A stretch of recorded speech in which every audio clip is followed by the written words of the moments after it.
Hey, Will, I don't know if I can make any of this make sense to you. How I got to talking about Malcolm Muggeridge. I can't even say his name properly, but anyways, we got all kinds of things going on in the world, in the United States, you name it. And maybe you've heard of this thing, they call it the truther movement. It's real big here in the United States. You know, you got all these people that they're all talking about, conspiracies and the end of the world and you name it. You've got to have heard of it, all the stuff that's going on, cover-ups and why this and why that and corruption, and it goes on and on and on. And I got to admit, I've gotten into it to a point. And sometimes I get really hot on it, and then I get to a point where I say, this is just ridiculous, because even if it's all true, you can't change nothing, and I go away from it. Then I get drawn back into it, and then I go away from it. Well, I got drawn back into it, and I started thinking about stuff, and there's this story about the last pope, and this, according to this guy that came from Ireland, and he went to the Vatican way, way back in the old days. His name was Malachi something or other. He said he made these predictions after he got struck by lightning, and he said that the last pope would be the one we got now, the Pope number 266. Well, I remember I had this book, and it mentioned it in this book. And this book was written by this man here, John Farrow. And the why I got his picture, I'll now try to explain it. And this book was written by him in 1942. And he wrote this book. The original print was 1939. And anyways, the wife and I, we had stores, okay? We used to sell all kinds of stuff. Call it toy store, hobby store, curio store, whatever. We sold all kinds of stuff. And one day this woman came in the store, and she was looking around. I had a lot of old movie posters that were from Korea. And she's seen a movie poster, and she says, oh, how much is that? I want it. And I can't remember how much it was, but I got it out for her. And then she started telling me the story. And the story went, to make a long story short, she was married to these people's grandson. And he was here he was in the army here. And he was over in Iraq. And so we got talking, and I gave her the movie poster. I says, "That's yours. Maybe you know who they are, maybe you ain't by the name. But if you haven't figured it out, I'm going to throw you a little hint here now." Here's another picture of that woman. And that's, I think his name's William Powell. That's Myrna Loy. I don't know who the other people are. This is on the movie set of the movie called The Thin Man. And I'm pretty sure he might have written it. He was a writer, producer, maybe directed. I don't know. He did a lot. And she was a movie star. There's another picture of her. Big in the 40s, 50s. Here's a picture of her with Robert Taylor. Now, if you haven't still figured out who she is, this might help you a lot. That's her with Johnny Weissmuller. She's Jane. Me, Tarzan, you, Jane. I know you've seen at least one Tarzan movie in your life. Didn't Tarzan come from England? You know what I mean? Pretty crazy, huh? Well, anyways,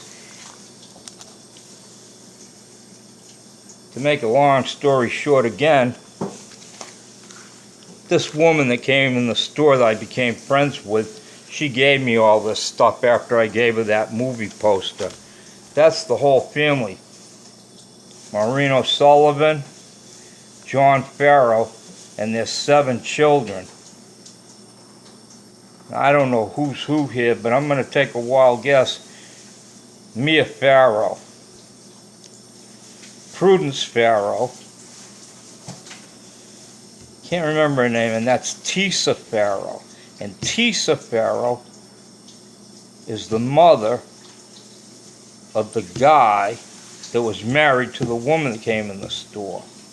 And the movie poster she saw in my store, it was a Cream movie poster, was called Murder on the Nile, starring Mia Farrow. Well, she wasn't the star, but she was one of the co-stars in the film.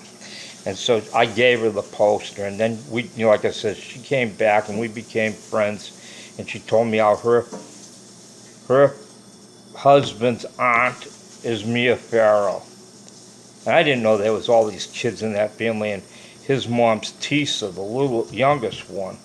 And you know, Prudence there, she had the Beatles, they all went off with the Beatles when they were running around in India and doing all that LSD and stuff and mind expanding. And they wrote a song about her called Prudence. So I forget which album it's on. You're probably aware of it. And, you know, it's pretty wild stuff. She married Frank Sinatra and Lady Woody Allen, you know. I mean, crazy story. Well, anyways, her son, he walked away from all that Hollywood crap and he joined the Army. And now he's on his 3rd tour to Iraq. Well, he's on his 2nd tour and he came back. They had to operate on the guy. And he was in really bad health, but the war was, they were short-handed of people. I had a picture of the kids. See, I keep misplacing everything. It's driving me crazy. She gave me a Christmas card. Yeah, there's the kids. And, you know,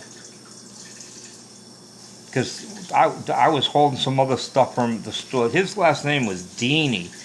She married some guy named Deanie, I guess, and had him. That was the only kid she had. So his name is Deanie. And where'd it go? Yeah.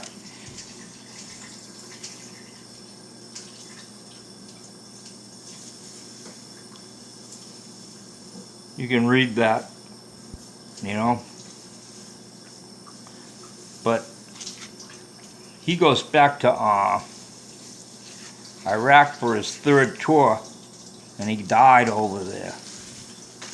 That's the funeral thing they had for him. Tree dedication at Fort Stewart.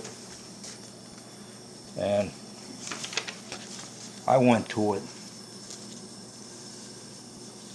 38 years old, he had been in the Army 19 years plus. This guy was so close to retirement, it wasn't funny. When I saw him, the last time I saw him, his health was really bad. They should never have sent him back to Iraq, but they did. He was literally, he should have been, when he was there, they should have medically retired him, or at least not sent him back and let him retire in 6 months. But no, they had this thing called stopgap. And they weren't letting people retire, and they're saying, if you get out or don't do what we say, you'll lose everything, which was a big lie. Well, anyways, when I went through this book, it had been 10 years had gone by, okay? That's what I was saying to you. This here was 1977. He died in 2008. Okay, yeah, so 10 years had gone by when I went looking at all this stuff to talk about that guy, about the last pope, because this book is called Pageant of the Popes, written by Farrow, Pageant of the Popes.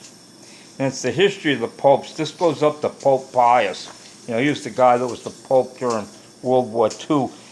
But at that time frame, in 2007, 2008, I was watching PBS and I seen this thing about that guy Muggeridge. And this is what this little thing, Mia Farrow, she made a movie about that genocide there in Africa when that one tribe was running around killing all the people in that other tribe, cutting their arms off and all that.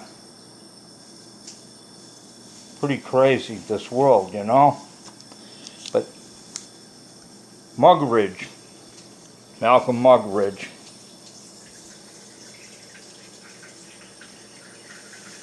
(1903 to 1990), and I saw that special. But he said this. I thought it was. I love it. And I think because what we've said to each other. One of the peculiar sins of the 20th century, which we've developed to a very high level, is the sin of credulity. It has been said that when human beings stop believing in God, they believe in nothing. The truth is much worse. They will believe in anything. How true, huh? And then, so I just literally pulled this stuff out just like a few days ago. And then I just thought something in our conversation, whatever, and I thought, I'm going to ask him ask you what you think about this guy. Being he's, an Englishman. And if you check him out, he was somebody, wasn't he? So that's the story, man. Pretty crazy, huh? Anyways, hope you enjoy this little video. You take it easy and say hello to Ruth.